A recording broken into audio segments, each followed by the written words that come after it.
So I know that there's worse things in the world happening right now than this, but it snowed. We went through winter and nothing collapsed. The roof is still there, Doug, and I would like my science center back. Arriving at Retrospect. Retrospect Station. Doors will open on the left.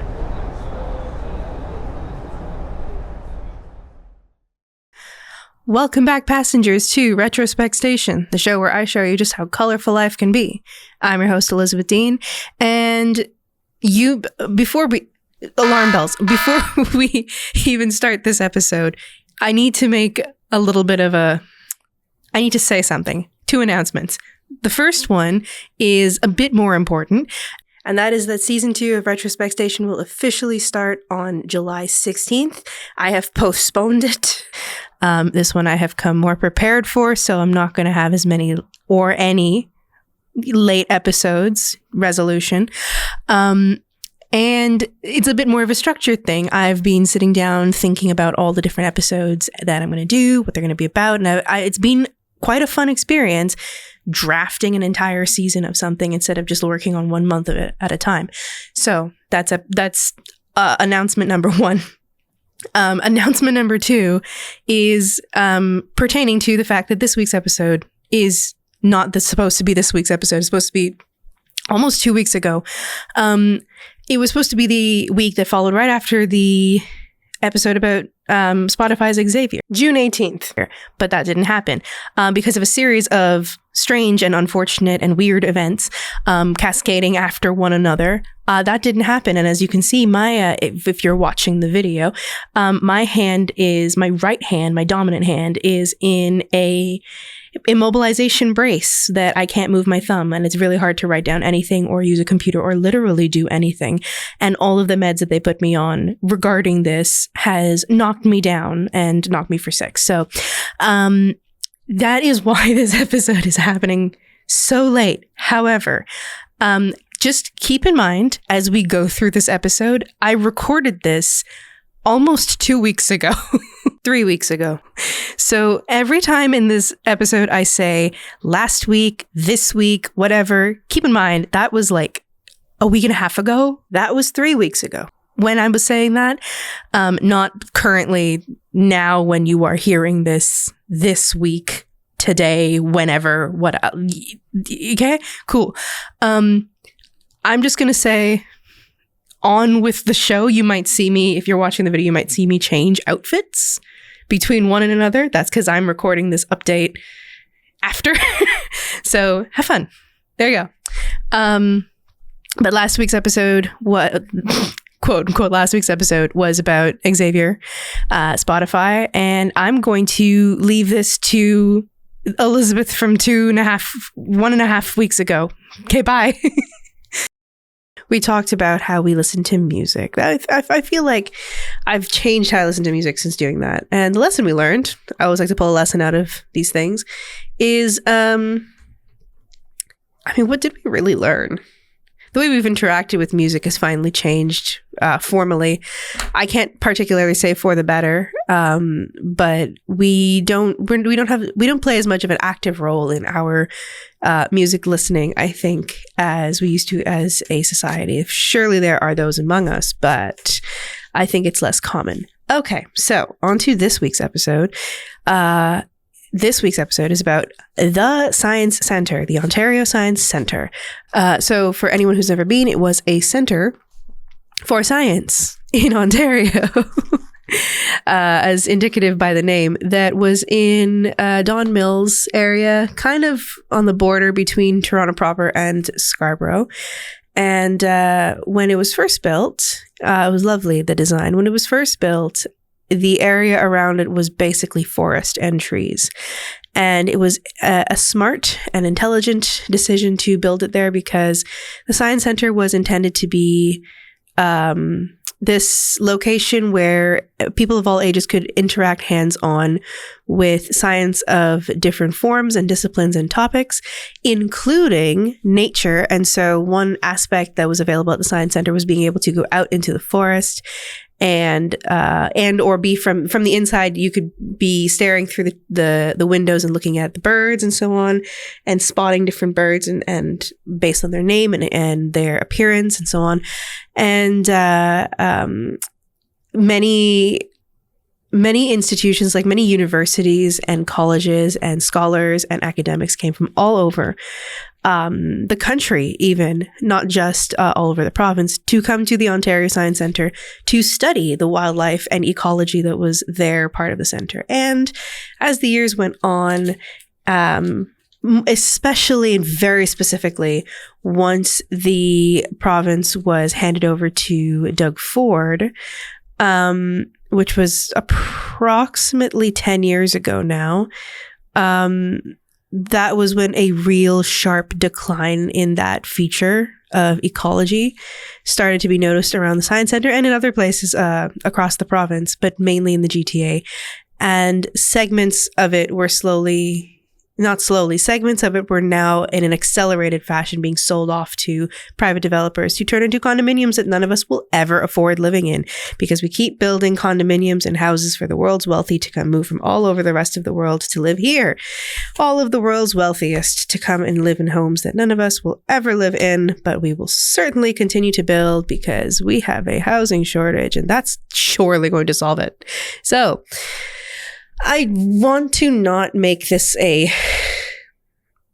how do I put this? I don't want to make this a weighted episode where it's dragged down. I wanted to make this a episode where I commemorated the last visit I had to the Ontario Science Centre, which was on May 20th, 2024. And exactly 1 year to the date, the Ontario Science Centre closed, or 1 year and 1 day to the date, was when the Ontario Science Centre was closed by Doug Ford's administration and forced out of the building due to claims of the roof being weak enough that it would collapse during the winter. Well, the winter has passed and the roof's still there, Doug.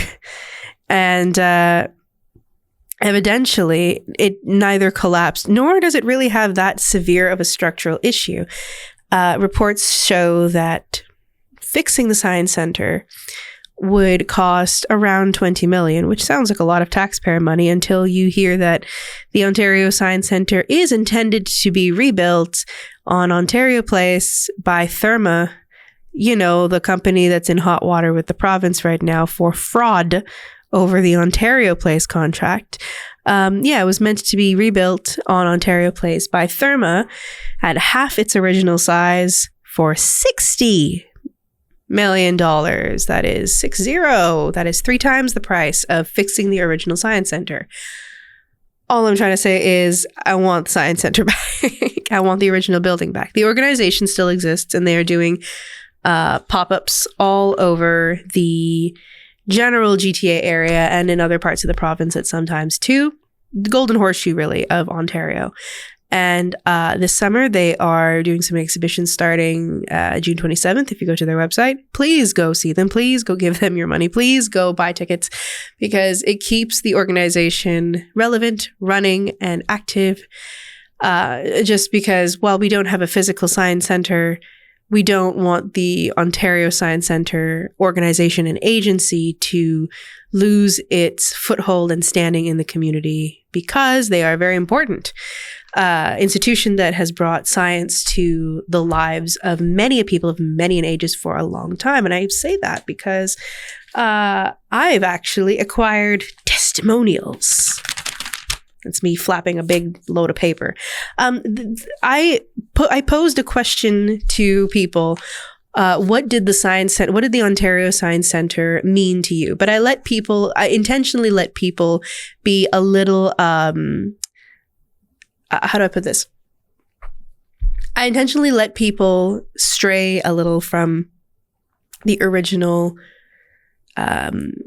core of the question, because it was meant to be a guiding light, but I didn't necessarily want to pigeonhole answers. I wanted people to be able to talk about it and remember it and kind of just bring it out of their minds and bring it back to the forefront of their minds. I recognize that this is not the most pressing issue out there, but it is an institution of academics. And when we close our institutions, our academic institutions, it is fairly indicative of an approaching fascism, an approaching authoritarianism that is creeping around the corner. And there seems to be this effort to normalize it for us, to make it seem acceptable and normal. And if we push back against it, even in the smallest things, we do this for ourselves and for our minds. So now that I've gotten all that out of the way,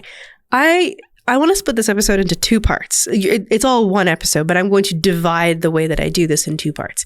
The first part is going to be me talking about my final visit to the Ontario Science Centre and just kind of what it means to me in a more personal way. I'm reflecting on that. I'm reflecting on the Science Centre for myself. And then the second half, I'm going to read and commentate / reflect on these lovely testimonials. I recommend to anyone listening at this point in time, if you're not already watching the video for this episode, I don't normally say you should watch the video for these episodes, but watch the video for this episode, and or have a source for the visual if you can, because and if you're watching this on not Spotify or YouTube and you're watching this on like Apple or something else, this one time I recommend you go to YouTube and have the visual with you, just because I will be putting up a map and some pictures of myself and referencing them. You don't have to, but I mean, it colors it a little. So on to part 1, segment 1, doodle-doodle-doodle-doodle-doo. I'm not going to put in backing track music. I'm just going to say doodle-doodle-doodle-doodle-doodle-doo. On screen, for those watching, what have I done? I have my computer in front of me here, and I've got a map. So I just got to start right off the bat. I went to the Ontario Science Centre on May 20th, 2024. I thought I had a paper map, and I think I do, but I couldn't find it at the time. It's among some sort of paperwork somewhere that I fear I might not find in the next month or so. I feel like it's somewhere that just feels intangible. But knowing my luck, I will find the map immediately after I upload this episode. But I couldn't get a hand on the map guide, and I really wanted it because it would help me reference the sections of the Ontario Science Centre that were there at the time that I went, which is something I really, really, really, really wanted. And so I kind of reached out across the web to see if I could find a way to get it. And I just want to take a moment to say a very special thank you to one Grace Song, who did see my Instagram story post asking for a map of the Ontario Science Centre, the most recent exhibition map. And she was able to send me a set of pictures of the map guide, which I'm very grateful for because now I can reference it. There is also a grassroots organization called Save Science Centre on Instagram. And I meant to say Grace Song is a current host of the Ontario Science Centre who was so she saw it and she was like, I'll give this to you. Here you go. But yeah, there's also a grassroots organization called Save Science Centre on Instagram, and they are working towards getting signatures for a petition to try and reopen and repair the old building and actually give it funding to bring itself back up to a state of glory that would be of significant note. So if you can, and you haven't already, please put your signature on that. And just at least show them your love. They hold rallies every now and again. And so like they just are trying to push for the reopening of the old building and the repair and rejuvenation of the old building, because it will be significantly cheaper than rebuilding a half-sized science center by Therma. So they were also able to lead me to a map that's a bit older. But I'm glad they did, because now I get to have a side-by-side comparison of the two and figure out what changed. The most significant change that I didn't really think about until I saw these maps was I'm going to put, how do I do this? I'm going to put like page 1 of both maps on screen so you guys can see. But what you'll notice is on the leftmost map, which is the older map. I don't really know from what year this might have been. It was a while ago though, where if you look, you'll see there is level 1, level 2, and there's a connecting bridge between the left half and the right half of those levels called Celebration Way. And you'll notice on the rightmost map, which is an updated map that was from recently, there is no connection. So Celebration Way was closed, and I don't know when they closed it, but they closed it at some point. And it's this bridge that goes between the front half of the building and the back half of the building, and it's shielded by trees, and it's very beautiful. And there are decals and stuff on the windows, I think, saying, pick out this bird. Did you know about this plant? That, like, there's just information. And that's kind of characteristic of the original Science Center. Just anywhere you put your eyes, on a wall, on a window, there was always something there to, I'll call it, to stimulate curiosity. Every single time you looked somewhere and there was a fact, an image, a decal, and it was never just, here's a fact about this thing. It was always asking you a question and making you engage and go, yeah, I wonder about that. And it was good because it did it for everybody, kids, adults. It was completely all ages friendly in the way that it provoked science out of people. So that was one of the biggest changes. Then the next thing, which is an even bigger change, is at the bottom of the at the bottom of the leftmost page, you will notice it says level 1, level 2, and it's a whole map of an escalator. And you will not notice that on the rightmost map. And that is because I don't know what happened, but they shut down a great many part of the main escalators between the top, like the level 1, level 2, level 3 set and the bottom half of the building. And instead of what they did was they had a shuttle. You'll see on the rightmost map, it says shuttle to rear entrance, and then a dotted line down towards level 6, the yellow. And then it says rear entrance and it says shuttle to front entrance. So they started doing a shuttle around to the back of the building down this hill. And that was how you connected with the rest of the building. So huge change there. That happened. Oh gosh, that happened at least like, I want to say 2-3 years ago, maybe. At least. It could have been longer than that even. But yeah, they had this workaround. So when they closed the escalators, that's what they could do. So those are really the biggest changes. On the old map, there's also on level 4, it says that level 4 was closed. I do remember when that happened. I don't think I had visited, but I do remember knowing that it was closed. And then really that's the biggest change. There's small changes on level 6 for what's located where, but that it's really small. So not great many changes. I'm just going to move over to just the main thing that I'll be focusing on, which is the last map, the most recent map. So we'll just look at that. So I have page 1 and page 2 of the actual exhibitions in this map guide.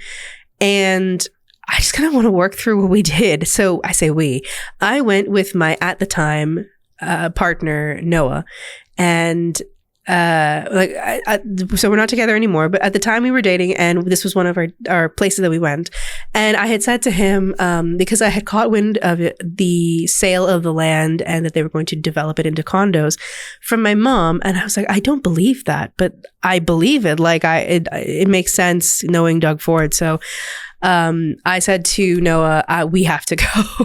I haven't been for over a decade. I've been gone away to Ottawa and stuff. Like I've just not been in this building for upwards of a decade. And if it closes before I go back to see it, I will literally cry, real tears, sobbing like a mess on the floor. So we're going to go. And he's like, yeah, I haven't been there like since forever, equivalently long, if not longer. Yeah, let's go. So we went. I don't remember what order we did things in, but I'm not going to go in order. I'm just going to tell you the things we did.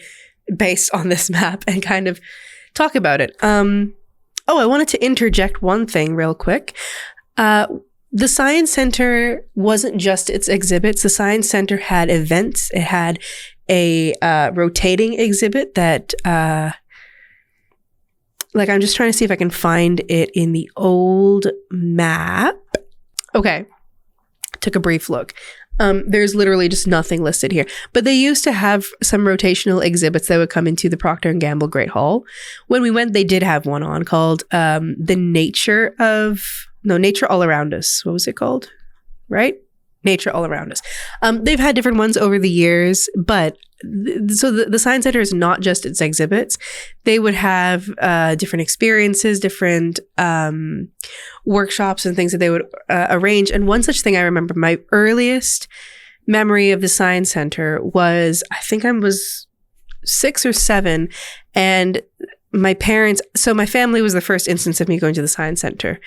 In later years, it was school field trips. And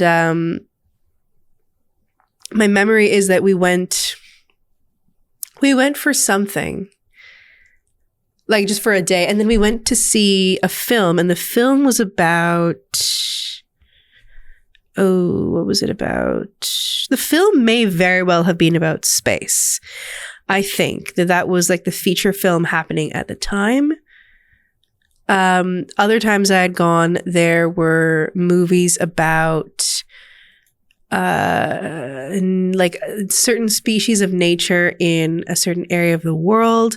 One of them was about the ocean. One of them was about some sort of engineering thing. And so each time that I went, I would basically end up seeing a movie in the Omnimax Theater, which is right there at the top left corner of the map. It's the round thing. I'll kind of maybe put an arrow to it. I don't know, but you can see it says Omnimax Theater. This was no small feat. The Omnimax Theater was a dome-shaped movie theater made by IMAX that when you sat in the chair and looked all around, the entire dome was screen.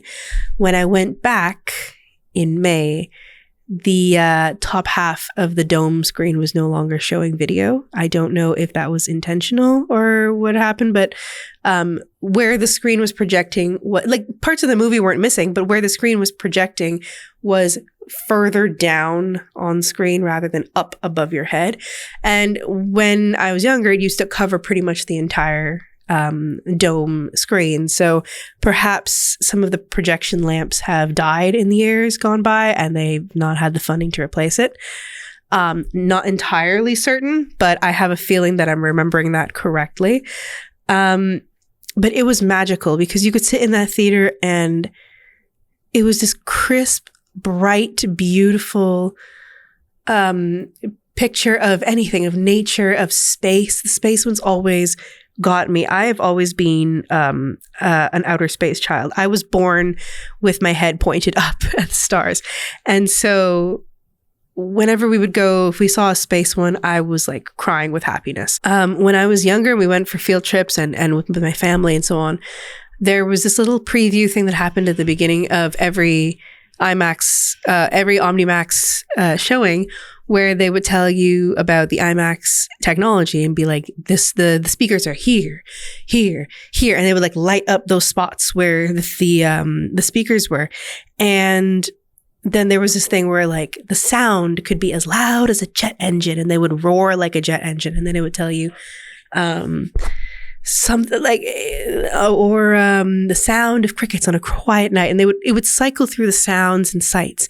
And one of the things I remember that they told us about that particular theater is that the IMAX lamps were so powerful that if you put a lit one on the moon and looked at it with a telescope, you could see it. You could see the light coming back from the moon. So that's how, like, it was powerful enough that it could be seen off of the surface of the moon. So when we went back, me and Noah, when we went, that part wasn't there anymore. They just kind of started the film and then, ooh, yay, movie. And I missed that because it taught you something. Even that was science, just to know that. So cutting that out kind of was a great loss to society. And I think you could tell it when that was lost from those movies. That was kind of the decline of that was a signal for the decline. Just when we lose attention to detail like that, it tells us that something is being lost there. So when I'd gone for the first time, my family and I had gone, we'd seen, I think, the space movie, and then it was the last showing. And so when it ended, we came back outside and we waited around for a while until it turned dark, because there was going to be a astronomy viewing and something that the Science Center had coordinated. And at the time, I didn't know who it was doing it. Today, I do know who it was doing it because I ran into the same organization again later on in my adult life. The Royal Astronomical Society of Canada, I believe. They were the ones who hosted it. It's a bunch of amateur astronomers. And when I say amateur, I don't mean like they don't know what they're doing. Amateurs, and they're not formally educated by a university with jobs at NASA or CISA or something like that. So they're just people with their own telescopes, self-taught, self-learned. And they set up in the front drop-off area, I remember, like where the shuttle bus comes now, or used to come. And they set up all these telescopes, and that was the first time I'd ever seen anything through a telescope, number one. But two, that was the first time I'd ever seen Jupiter. And the first time I'd ever seen the surface of the moon with my own eyes. And it was life-changing to me because I had, up to that point, read astronomy books galore and buried my head in them. And I knew everything about all these planets and where they were in the sky. And like I had diligently studied this because I just wanted to know. And then here was like tangibility all at once. Somebody, like one of the astronomers said, put your eye here to the lens and just look. And I looked and I saw Jupiter, and he was like, do you know what planet that is? Like, as if I'm learning. And I was just in awe. I was like, that's Jupiter. And then I said, what are the 4 dots next to it? He's like, so Jupiter has many moons. And I was like, are those the 4 biggest moons? Like, I knew already what was going on. I just needed to confirm what was happening. And it was like magic. It was like this faraway thing that I'd only seen pictures of existed. I had laid eyes on it. It was real. I could think about it. I could love it. It was there. So that was for me touching science. And this is what the Science Center meant to people.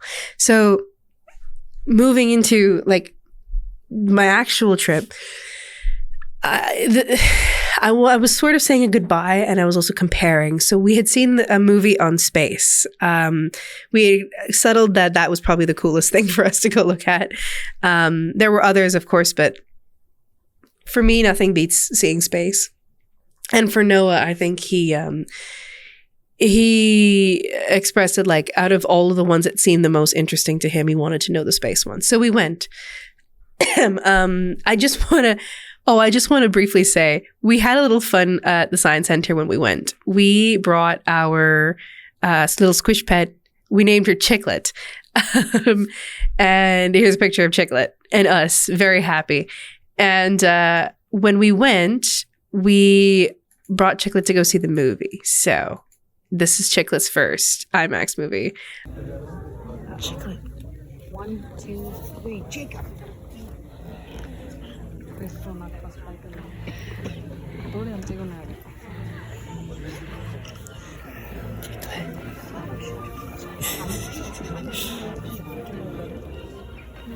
I'm so proud of you, Chicklet. I'm so proud.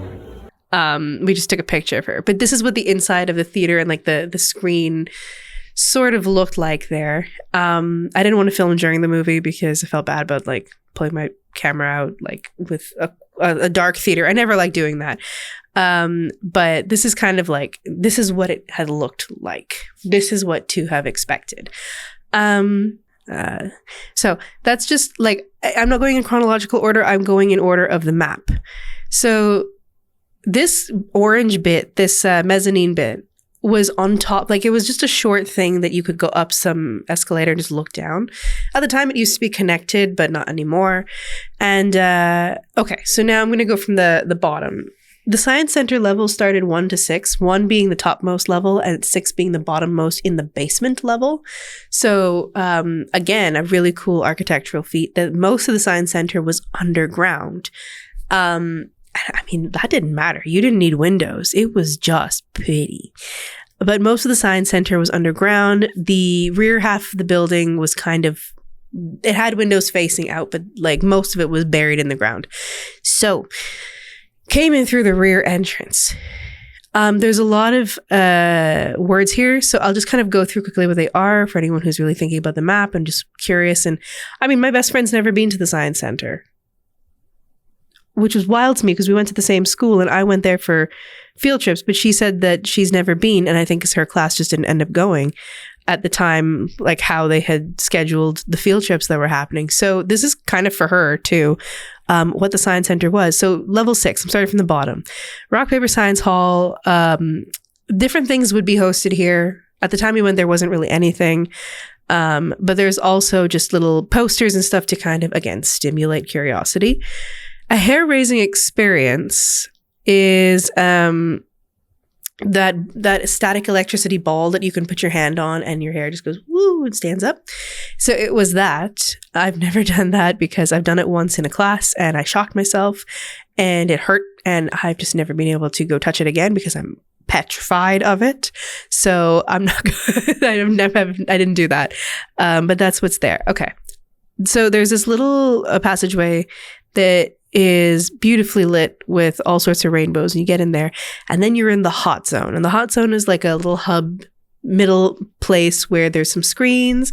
Sometimes there's demonstrations, but otherwise it's just like a little transitional zone. And then there's Forest Lane, which at the time I believe might have been closed potentially and didn't go anywhere, but it's lined with forest. It's so pretty. And then there's Kohan Family Nature Escape, which wasn't open at the time. But it is like a pathway through trees where you get to just kind of, like I said, you get to look through the forest that used to be there, and just spot wildlife. Okay. I'm going to go up first and then I'm going to go down. Up there's a little thing that says community reef. So right at the edge of the hot zone, there was actually a little reef that had little fishy and coral. The main focus of the community reef was to show coral and to educate on how coral is dying and being bleached and what it means to have coral, what it means for animals and plants to have coral.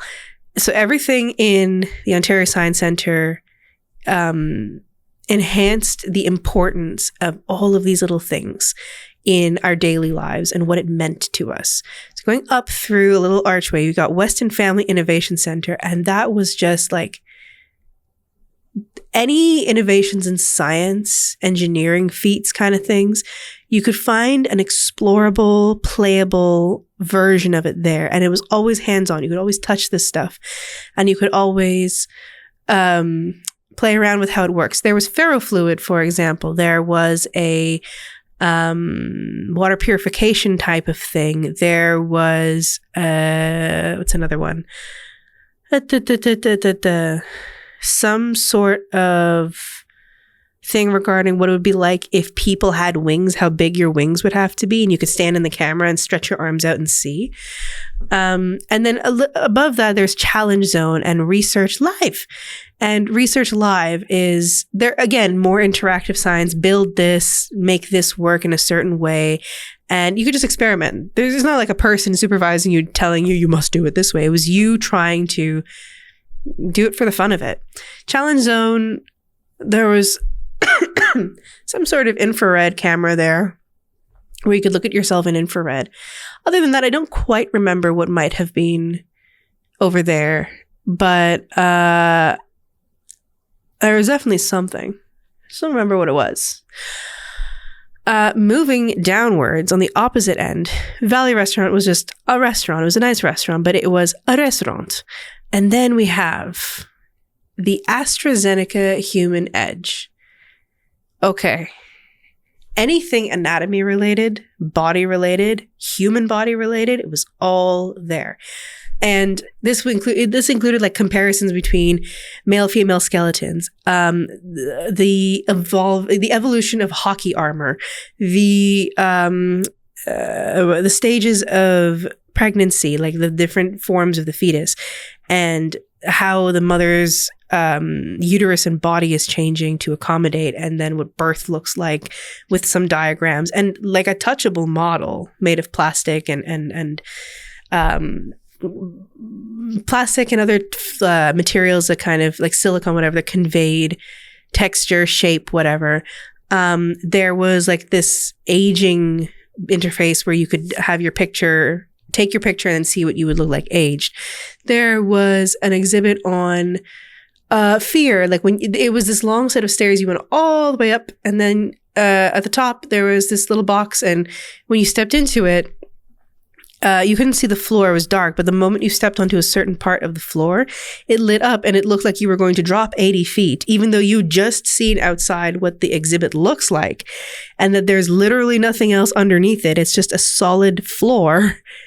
You get to it and you see it, and it was a bunch of parallel mirrors stacked under a glass, plexiglass kind of floor, and your brain tells you, I'm going to drop, and you get this jolt of fear, even though you logically know there's nowhere for you to go. There's no abyss. And it was an exhibit basically pointing out your fear to you, that you may logically know what's going to happen, but that doesn't mean that the fear center of your brain isn't going to still react to it. There was a concussion exhibit that showed you, even with a hockey helmet, if you got hit hard enough, like what a soft hit and what a hard hit looks like, and what part of the neck and head and brain would have been affected, and whether or not you got hit from the side or the back. And it was, again, interactive. Almost all of the stuff was interactive.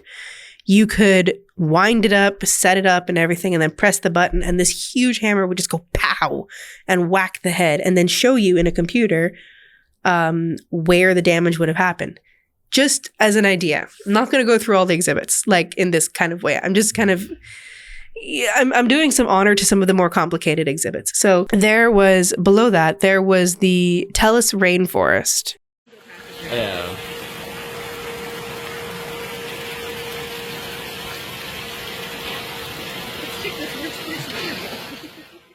A literal indoor rainforest that when you walked into it,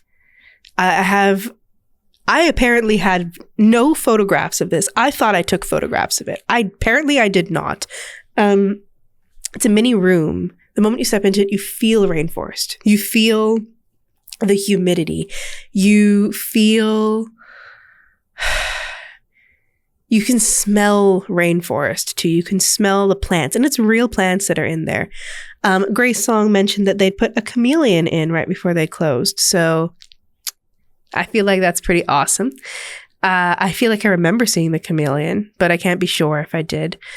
And next to it was the Bruce Poontip Living Earth Hall, where there was a lot of stuff going on in this area. Chicken, look. It's a frog. It's a frog, chicken, look. It's a frog. Basically, how do I start with this? There was so much Living Earth stuff going on. So there was a section on the Great Lakes and water and the water cycle. There was a giant spinning globe Earth thing. There was a set of fish tanks that were basically self-sustaining ecosystems, and the only thing that was input into it was water every so often. There was a mini real tornado made of water vapor that you could stick your hand into and redirect the path of the tornado, and it would let you explore how changing the airflow changed the shapes of the tornadoes. There was a topography section where if you changed the sand, a camera and projector above it would project a color-coded topography map. Topography is like a map of the heights of terrain. And it would change in real time as you changed the sand dunes. And so you got to see what that might look like. My favorite part, though, of the Bruce Poon Tip Living Earth Hall was the cave. There was just a whole ass cave in the middle of everything. And when I went in, it was a cave made of plastic and stuff. But when I went in, it was, I remarked to Noah at one point being in there, I understand our ancestors, because if this is all it was, living in these dark caves lit with firelight, and there were children in the cave around a corner, it was like a pathway, and I could hear them giggling down the pathway.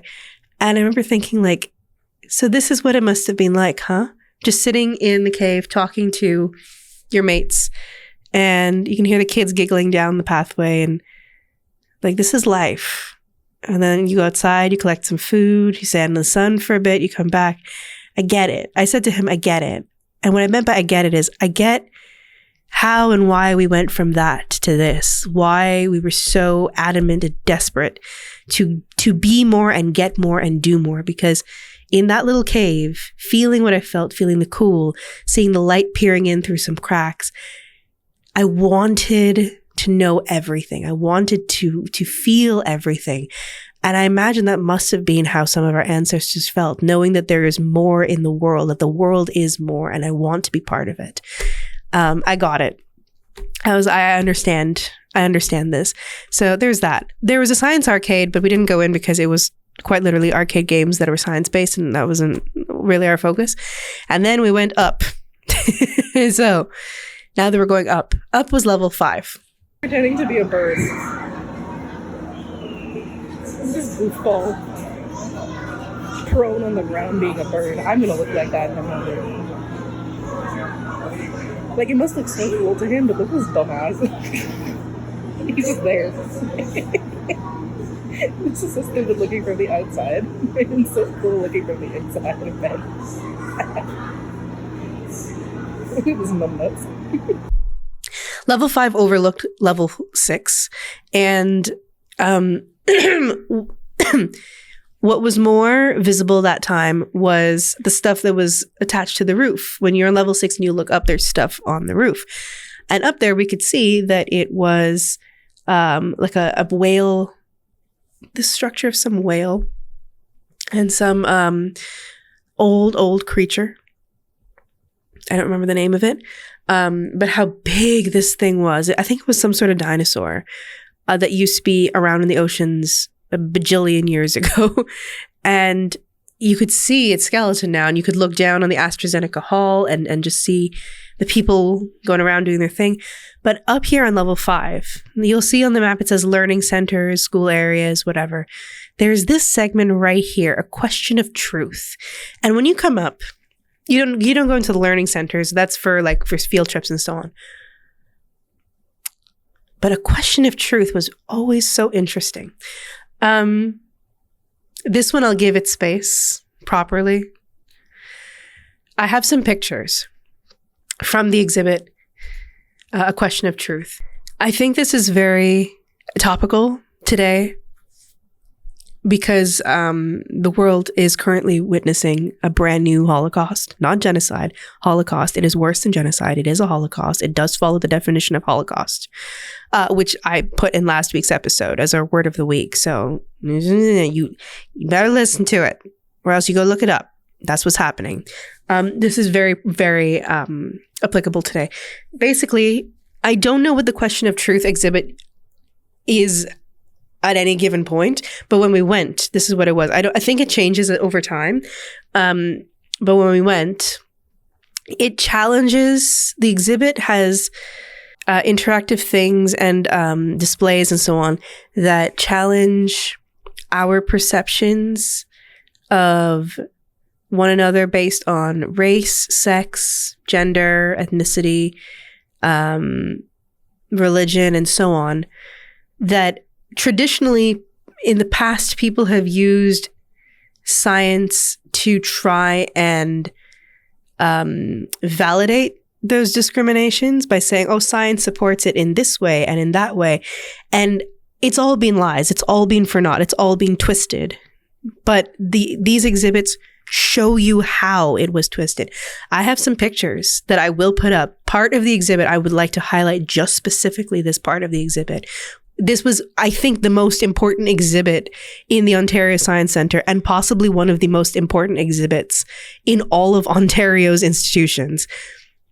One section was about how the Nazis used or manipulated science to justify the way that they saw things, and also how I believe America used race to justify used science to try and justify its its racial segregation and being able to tell people based on the look of their ears. You'll see there's ears in that picture. Being able to tell race based on the shape of an ear, which is completely bogus and has been proven bogus. You'll see there, like the measurement of the nose, the measurement of the head, and so on. And then there's here like the weighing of skulls based on whose head was going to be heavier, wider, shorter, and all that. I'm going to kind of put these pictures up in order, but the people who used this most often was the Nazis, where they tried their best to manipulate science and its diagrams into something that, without a doubt, for certain, according to them, proved the inferiority of ethnic Jews, Roma, and as well, if they could try and find a biological justification for the inferiority of gay people and transgender people. Again, all of it bogus, extremely bogus, extremely highly manipulated. Very applicable today, given the climate that we're currently observing around the world. So this exhibit showed you point blank how stupid, but also how cruel and intentional it was doing this, and how science can be manipulated to convince you of certain things being true, when in fact they are very untrue. But if you skew what you say and you skew what science says enough, it'll work. There is one part of this exhibit. I wish I had taken a video at least of this one exhibit. I didn't, because I was freaking rattled. I swore and I cut it and I changed it because I want people to be able to hear this, like anybody to be able to hear this episode.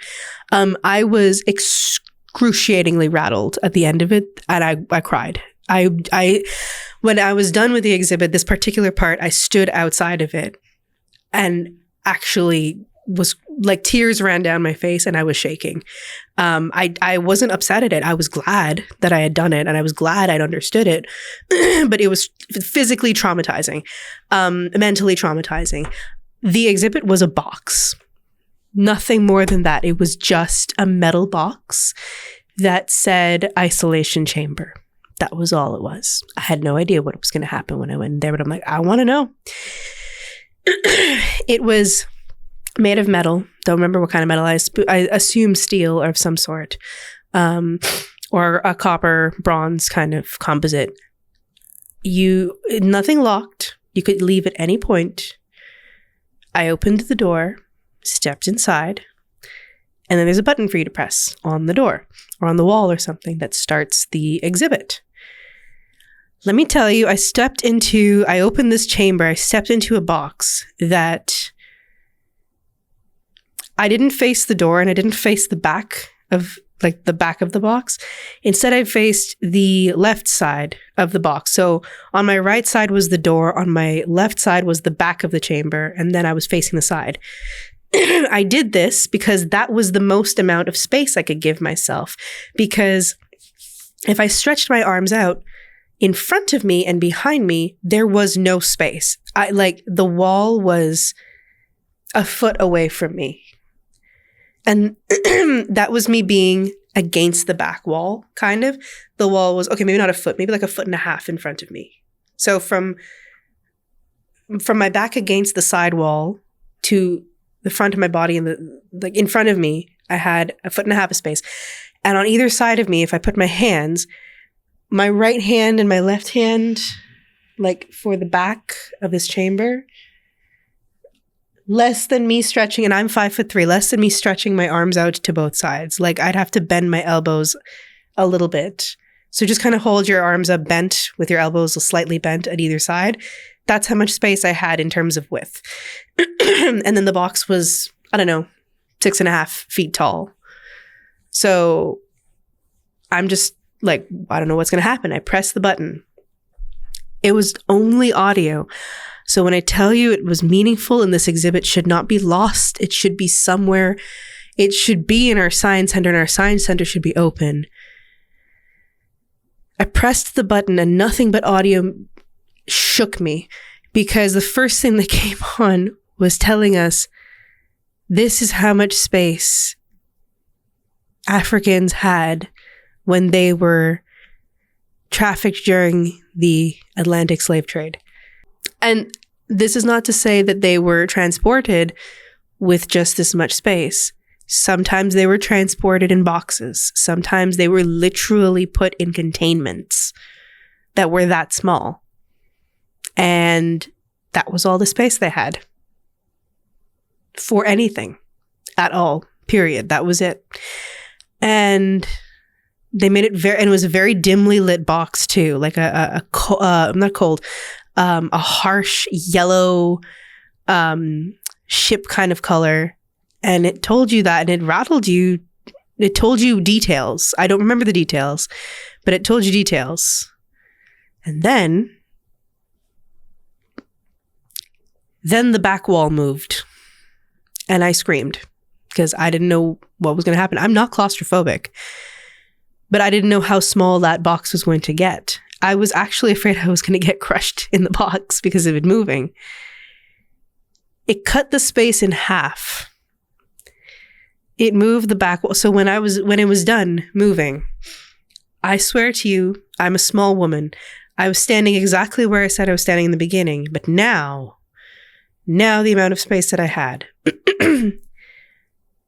on either side of my shoulders, I had about 1/2 foot of space. That's it. Just 1/2 foot of space. I don't even think it halved the size. I think it reduced it more than that. It said it halved the size, but I don't think so. I had less than a foot I had like 8 inches max on either side of my shoulders, standing there in this box. And then it said, this is the amount of space that Jews had on the trains to Auschwitz, knowing that they were being transported to their death. So, just so we're clear, we are in the midst of a Holocaust in a different country. And south of us, we have the fascist regime. This is not an exhibit that should be gone. This is an exhibit I think everyone should be forced to be in. So long as you don't have claustrophobia, so long as you can handle that, you should stand in that box so you learn. Because when it was finally done, the tone of voice was not kind. At the very end of the exhibit, it says, you can now exit the box. That's it. Or it said, you may exit the exhibit. There was no... It was a very empty, cold voice. It was not AI or anything like that. It was someone's voice recorded, but that was how they ended it. They said, you may exit the exhibit. That's it. I pushed the door open, stepped outside, breathed, and then immediately burst into tears. I wasn't crying loudly. It wasn't like sobbing, but I burst into tears because I saw myself as one of those people, and I was heartbroken. This is the kind of importance that the Science Center was. It wasn't just a pretty museum or a pretty interface. It was real, meaningful, hard-hitting truths of science that when you were done, when you left it, you were connected to who you are and what you mean to the world and what the world means to you. in so many different aspects. So like I really wanted to do that particular exhibit the honor of talking about it, because it was just, that was something. I don't know where that exhibit has ended up. All of the exhibits have been sold off to different places. And I sincerely hope that box is still in the GTA area, because it is so critical. But yeah, I'm going to let's take a deep breath and out. And then we're going to move to happier things. This is kind of the last of me looking at the exhibits in the Science Center. There is a place called Kidspark.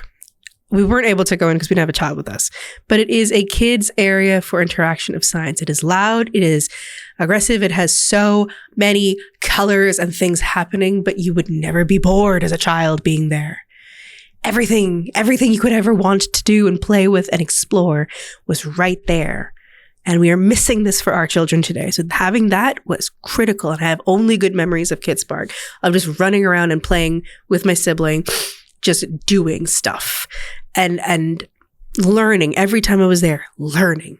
There's Kidspark, there's a snack bar, which is some food, but then there's Space Hall. Space Hall started its construction when I was in grade 3, approximately 2006. Space Hall, I have never been to, except once, and it was very, very, very much under construction still. Space Hall was finally done building, and I wanted to see it. I went to go see it. Oh, I was in heaven. It wasn't anything particularly extravagant, but it was just, here's how space is.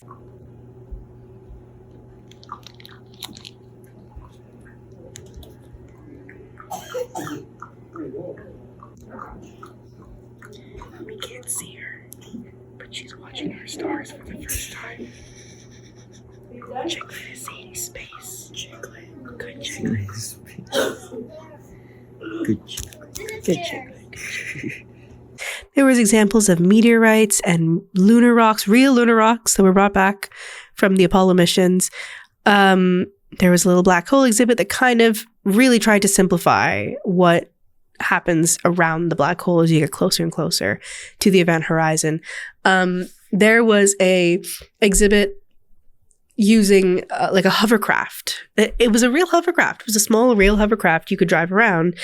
And there was something else about the ISS and where it is at any given point in the day. And it was just, I was happy. We walked around. This was the last place we went to. I remember we had to leave because it was closing time. Okay, you see that there's a level 3 that says the Green Terrace.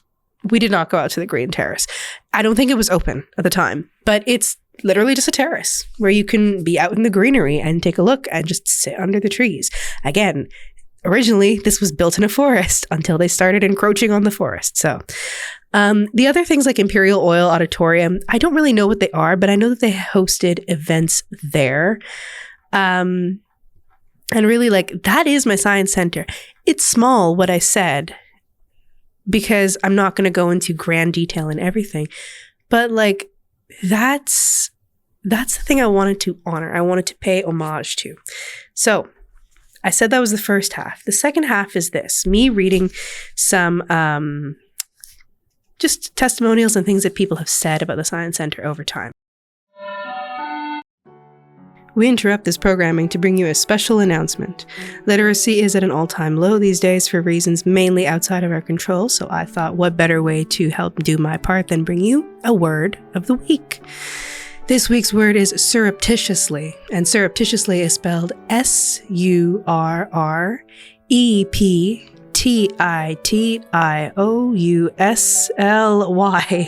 surreptitiously.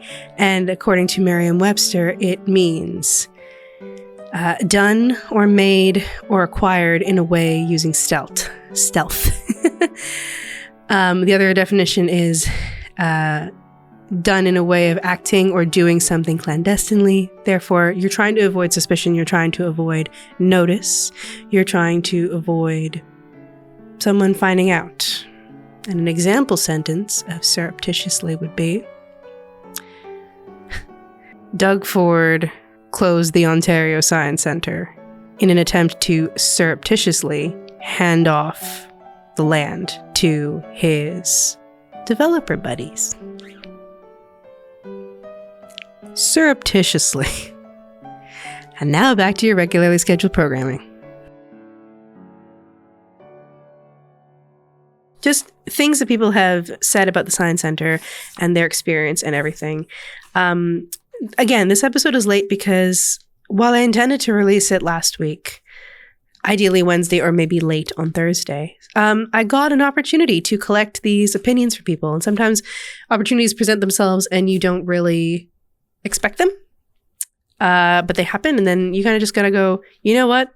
I'm taking it. So I'm going in no particular order. I mean, not really, but I'm going to save Noah's for last just because his is slightly longer, I think. And I'm just going to read them to you. So this is mine. Again, the question I posed to people is, what did the Ontario Science Centre mean to you, and or what do you remember? Anything positive, something nice do you want to say? Me, I said the Ontario Science Centre collected all of my curiosities in one place. It was heaven for my brain, which always demanded learning and something new to think about. That was me. But you've heard me yap about it enough. So next one I want to read is actually Grace Songs. I asked her about it, and this is what she had to say. I actually currently work at the Ontario Science Centre as a host, but I will say my favorite part about the previous building was being able to interact with people from a whole bunch of different communities, whether people were from North York or abroad, no matter the age. Also, my favorite part of the whole building was probably the rainforest. Before we closed, we had recently put in a chameleon, which was really cool. So that is Grace Songs. Then I got some, off of online on Instagram, and I got some in person. This one, Instagrammer. What did the Ontario Science Centre mean to you, and or what positive thing do you remember? The building itself, a brutalist masterpiece. One of the things that got me into architecture as an adult. So even the building was an inspiration to people. And that was from Twinstagram07. I have one here from Anna Trong X that just says endless curiosity. But I mean that, hey, endless curiosity. Stimulate your curiosity. Next one I have is from Decoy Life, who says, the Ontario Science Centre was a place to learn and a place that inspired. I love science because of the Ontario Science Centre. I think the Ontario Science Centre really made science a lot less scary to children and adults alike compared to how school sometimes presents it, and made it feel tangible, real, and something that was actually capable of being accepted by your brain instead of being feared. And I think that's really an important thing that can be lost in the interim between having the old building and a potentially new building, or even just a half-size building. That's not really ideal. Emily says, direct contact with science, not through a documentary, but hands-on understanding and delight. I got another one from my friend, Rain. I loved watching movies in the theater and seeing the forest, tree emoji. My favorite museum. I miss it a lot. So, I mean, like, people do miss this place. People do want to see a return of it. People do want to see a return of the old original giant science center. My friend Ryan says a couple of things. If I were a billionaire, I would do the right thing and restore the science center and buy out the Thermodale. You know, instead of sitting on a mountain of money and being an ass. The science center was one of my favorite places to go as a kid. I had a membership. It was my wonderland. It was hands-on learning, entertainment, and an escape. I hate that it's closed. That is from Ryan, otherwise known as Sylvanus of the Wild. Okay, my best friend, Amna. I've never been, but it was always near and dear because it let me know I was at my cousin's house. I also wanted to see the exhibits because they looked fascinating. And she and I talked about it later, and like, she was like, I never went. Like, I always wanted to. And then we talked about field trips and so on. I mean, it happened how it happened. Okay, this one is from an anonymous submission. They said, I went there on a school trip in middle school, and we were paired up with other kids, and I was paired with a girl who my girlfriend hated at the time, and she broke up with me for having fun with her enemy. Broken heart emojis.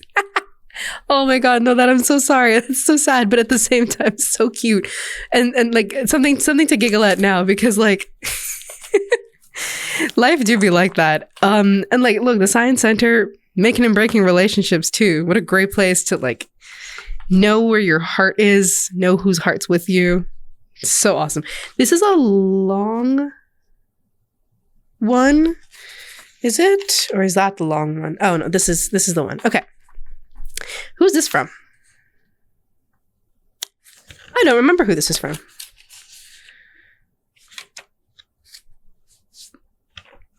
I actually don't know who this is from. I think this one's also anonymous.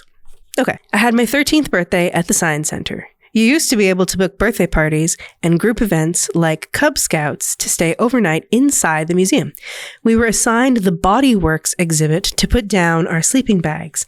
I put mine down right underneath the skeleton. So this would have been in the AstraZeneca area. I have a feeling this is an early of my lifelong love of metal music. But I feel like they mean an early start of my lifelong love of metal music. That evening, we noticed my cousin had been missing for 20 minutes. Where's Kevin? We asked. We looked around and found him and my friend Spencer watching the human reproduction video on repeat. Oh, sometimes curiosity just gets the better of us, huh? I know the face of the person who's, another name of the person who sent that in. We talked about that afterwards. It is kind of funny. I mean, like, there's a sort of strange fascination when you get to be in middle school with that kind of stuff. You just want to know, but at the same time, there's like a gratuitous curiosity, whether you're male or female or neither or both, or like you just want to know. So I love that. Okay. Got another one here from Andy Ruffett. I miss the Science Center. I used to go all the time on school trips, but oh no. Body Worlds was there. I remember how interactive it was. See, I guess Body Worlds became the AstraZeneca thing. Like they changed it. I remember that. It never used to be the AstraZeneca thing. Anyway, sorry. I miss the Science Center. I used to go all the time on school trips. Body Worlds was there. I remember how interactive it was. Science really was right at your fingertips. I loved the different experiments you could run and the marble mazes. Oh yes, there were marble mazes. I wish they reopened it for the kids and for me. Yeah. With rights, Andy Ruffett. Next. Summers at the Science Center. This is from Drev? I think that says Drev. Drev or Drew? Drev. Summers at the Science Center were trips to spend a day with your family and allow us to learn more about the world and the city we now called home. I'm sad that it is being closed. Just another public space gone. Correct. Our public spaces are being stolen from us. And if we don't fight for them, they will just be gone. Okay. This one is a little long from Jack. And it's written in cursive, so forgive me. I'm going to have to try my best with this one. I can read cursive. I'm just not good at reading other people's cursive. Science Center with little brother of big brothers. Yeah, it starts there. Science Center with little brother of big... Yeah. Science Center with little brother of big brothers. He loved learning and playing with exhibits. We went there a lot. One time, I desperately needed to go out for a smoke. He didn't know I smoked and I didn't want to be a poor role model. So I installed him in a lineup to do the electricity, to do the electricity thing where your hair stands up. So the thing that I don't want to touch, what's it called? A hair-raising experience. Outside, he came running to me. He thought I'd abandoned him. He saw me smoking, said, I didn't know you smoked. I'm quitting, I said, and signed up for smoke enders that week. He laughed and laughed when he saw the large... jug. He laughed and laughed when he saw the large jug of butts in water, brown sludge. I had to smell as aversion conditioning. 6 weeks later, I quit thanks to the Science Center, and I haven't smoked for 40 years. I like this. Yes, I asked people what it meant to them. And some people gave like an actual targeted response. Some people gave their memories involving the Science Center. And that's sometimes just as important because, again, these are public spaces that are catalysts for different things. One person was the catalyst to stop them smoking. Another one, it was the catalyst to become interested in architecture. For me, it was a further catalyst to push me into being interested in astronomy and outer space. Just it's one of those things that just pushes you into being alive. Okay, this next one is from my friend. I'm doing it. You asked me to do an eyebrow wiggle. I'm doing an eyebrow wiggle. This is your eyebrow wiggle. You asked for this. But this one is from my friend Wiggles Eyebrows. I say this because this is the one friend who, like, you know who you are. You'll recognize this response. She's listening. But yeah. Okay. Ooh, so I asked her the question and she responded, ooh, so one of my first field trips that I've been on in Canada was to the Ontario Science Centre. And at that point, I was a very anxious bean because I didn't speak English and I was very homesick and I didn't know what was happening in general. And even though I barely remember the Ontario Science Centre, now, as an adult, I remember coming here was the first time I felt comfy in the country because I didn't have to speak the language. I was just able to see and engage and interact with cool things. I think this is very common because around that time, there was a lot of kids who were new to the country and didn't speak English. But we all had fun there. And honestly, when kids have fun, they're more friendly. So I think I just felt that my classmates were nicer to me there too, even though I couldn't communicate. So yeah, the Ontario Science Centre makes me think about cute little me doing her best in this new environment. Sincerely, my friend with eyebrow wiggles. I'm driving that point home. So there's many responses in this list that you'll hear me get to that move me a bit, but this one stuck out the most to me. And this friend of mine, like I like when I ask her questions, she has good responses to things. This one really got me because I'm not reading these in chronological order of receiving them, but this was the last response that I got for this project before I started putting them all together. And this one hit home the most. I've grown up here all my life. English is my first language. And, but I grew up among the children of immigrants, a lot of them. And I get it. I get this feeling of being ostracized for being different. And this is a good point about the Science Centre and about, how do I put this? About institutionalized... how do I put this? This is a good point to make about turning institutions into demonstrations or turning topics into demonstrations. Institutions that are these sort of visual or engaging interactive things instead of just reading. In classes, in school, we read. We are taught from a teacher, and it's usually in English, unless you're in a French school or in Quebec. And that can be difficult or nearly impossible for children who don't speak English. And this is an equalizer. Something like this, something like the Science Centre and the Science Centre's exhibits and the way that they portray science to the public is in such an equalizing way because, yes, while the exhibits are labeled English and French and you can read them, you don't have to read them at all in order to understand a lot of the science that's happening. You can just play with stuff. Like I was talking about some of the exhibits like the rainforest. You don't have to read anything in the rainforest to understand what you're standing in. You don't have to read the text with the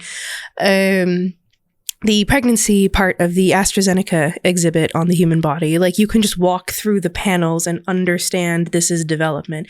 You don't have to do that with, I'm trying to think of another one that's like a really good example.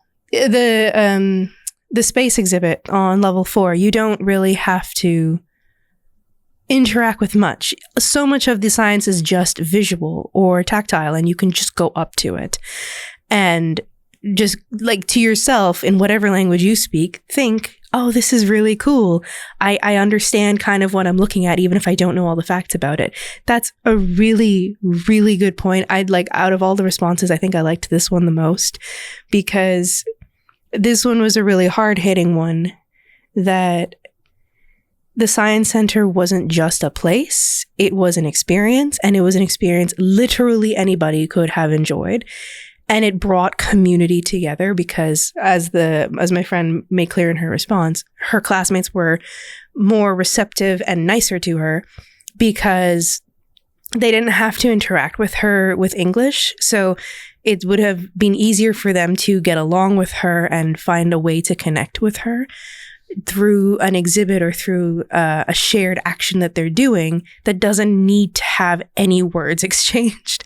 And it's good. It makes for really good community. And even though, again, like the organization's still around, they're still doing stuff, but they've lost that hub location, as it were, where community can happen. And it's in Grace's response as well, where her favorite part about the Science Center was being able to meet all of these different people from all over the world when they would come to the Ontario Science Center to come see things.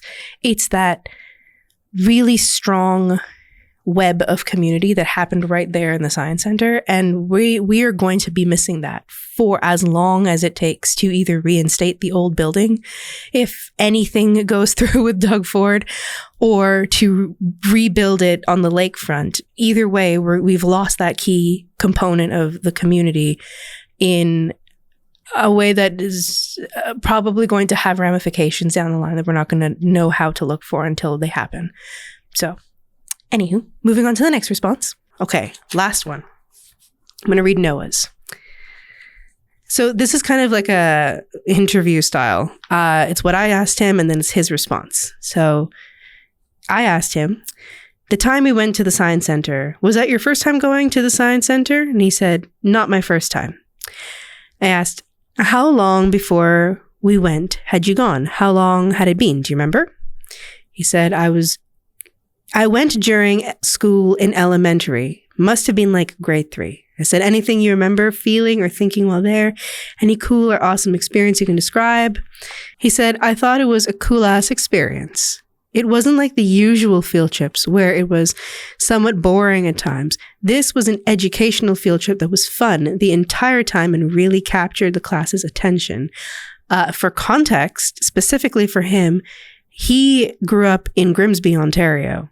So when they would go, this was like a day-long trip. Like they would go for the thing. So for him, it would have, I mean, I can't fully speak for him, but we still speak it. Like we've known each other a while, at least now.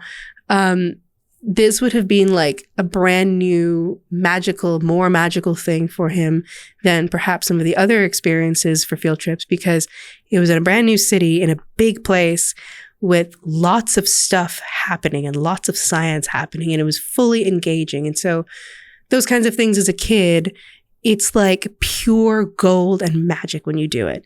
And I imagine that's how he handled it. That was how I handled it too. So I asked him one more question. What about when we two went as adults? What were your feelings? What was your experience then? And what did it mean to you as an adult? He said, I liked it a lot. It was still really exciting, and you don't really lose that curiosity that you have like when you were a kid.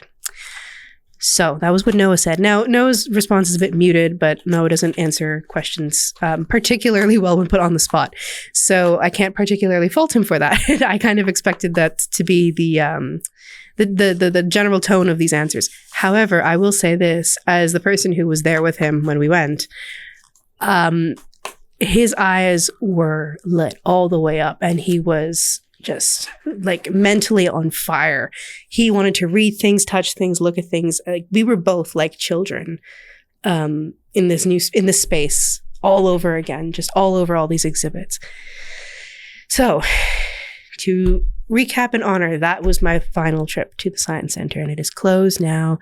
But the organization is still running exhibitions in Sherway Gardens and other places, and I highly recommend you go do them and bring your kids to them if you have kids and you're listening to this, because it's just so important to have that and to do that and to continue giving life to the Science Center. I acknowledge this is not the most important thing in the world right now, but it is important because the destruction of our academic institutions leads to the destruction of us as people and as a community, including our interpersonal strength between each other, our logic, our ability to think and reason for ourselves, and to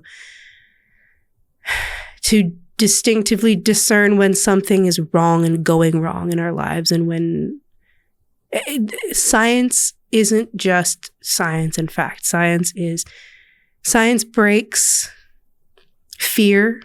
Science breaks misunderstanding socially as well.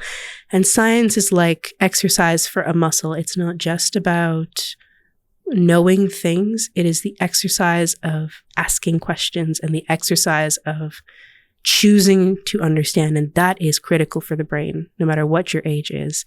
In an age where the study for ChatGPT just came out saying that the more we use ChatGPT, the less critical function we have in our brain in general, that's dangerous. And places like the Science Center force you to counteract something like that. So that was my last trip to the Science Center. There are rallies, petitions, like I mentioned before. Go to Save Science Center on Instagram. Give them a follow. Sign the petition. Be angry at Doug Ford. Write letters at Doug Ford. Because this is wrong. And this shouldn't have happened.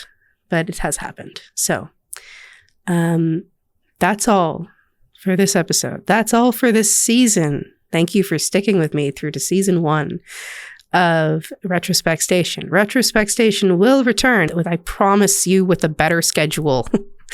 Now that I can take a moment to breathe, I promise you I will have a better schedule. But for right now, that's it. Thank you so much for sticking with me. Thank you so much for watching or listening. If you want to donate to the podcast, you can donate at ko-fi.com/retrospectstation. That is ko-fi.com/retrospectstation. I do believe you can also donate to Save Science Center. So if you feel like doing that, you can. If you want to follow me on Instagram, you can find me at astroalex.no. If you want to follow me on Instagram or TikTok, you can find me at astroalex34, and you can find the podcast at Retrospect Station. Keep an eye out for season 2. And that's all. I love you all very much. Smooches. Bye-bye. A special thanks to the Mississauga Library Makerspace of Hazel McCallion Library. Without their resources, this show would not be possible.